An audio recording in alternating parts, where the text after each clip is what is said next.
मुझे आज भी वो रविवार याद है। सुबह के 8 बजे थे। पापा ने कमरे का दरवाजा खोला और हमेशा की तरह बोले, चल उठ, चाय ठंडी हो जाएगी। मैं जानबूझकर देर तक सोता था और वो जानबूझकर हर रविवार मुझे उठाते थे। फिर हम दोनों गली के उस नुक्कड़ तक टहलने जाते और वापसी में समोसे लेते और घर आते आते पापा आधे मोहल्ले की खबरें बता चुके होते।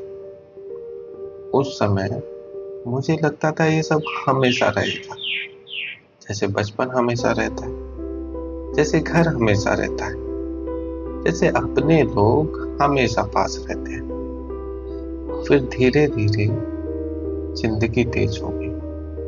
कॉलेज, नौकरी, जिम्मेदारी और मेरे पास हर चीज के लिए समय था, बस घर के लिए नहीं। एक दिन ऑफिस से लौटा, बहुत तनाव में था, किसी प्रोजेक्ट की वजह से, किसी मीटिंग की वजह से, या शायद खुद की वजह से। पापा ने बस इतना पूछा, सब ठीक है? और पता नहीं क्यों मुझे वो सवाल अच्छा नहीं लगा। मैं फट गया। पहले आवाज ऊंची हुई, फिर शब्द, और फिर वो बातें जो शायद मेरे दिल में थी ही नहीं। कमरे में कुछ सेकंड की खामोशी रही। पापा बस मुझे देखते रहे, फिर बोले, ठीक है बेटा, बस इतना ही। उस दिन के बाद उन्होंने पूछना कम कर दिया। ऑफिस कैसा रहा नहीं पूछा, थक गया होगा नहीं पूछा, खाना खाया वो भी कम पूछने लगे। मुझे अच्छा लगा, कोई दखल नहीं, कोई सवाल नहीं, पूरी आजादी।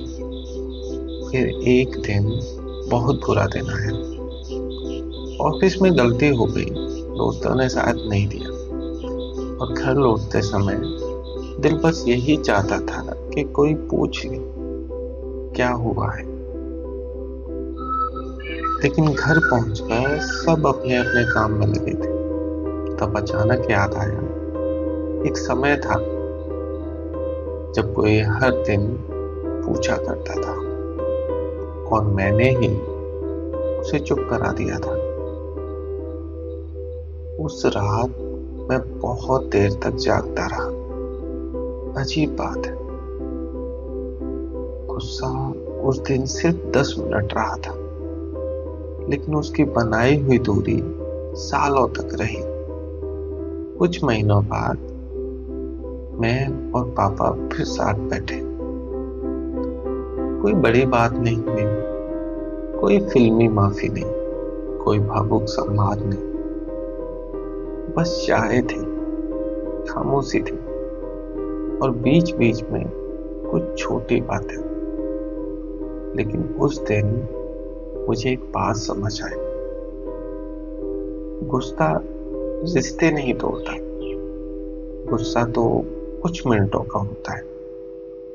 रिश्ते तोड़ती है उसके बाद आने वाली खामोशी, गलतफहमियां, और वो बातें जो कभी बोली ही नहीं जाती। एक उम्र के बाद मुझे एहसास हुआ, जिंदगी में बहुत कम लोग होते हैं जो सच में हमारी परवाह करते हैं। और गुस्से की सबसे बड़ी समस्या ये नहीं कि वो हमें गलत बना देता है, समस्या ये है कि वो हमें कुछ मिनटों के लिए ऐसा इंसान बना देता है जिसे बाद में हम खुद पहचान नहीं पाते।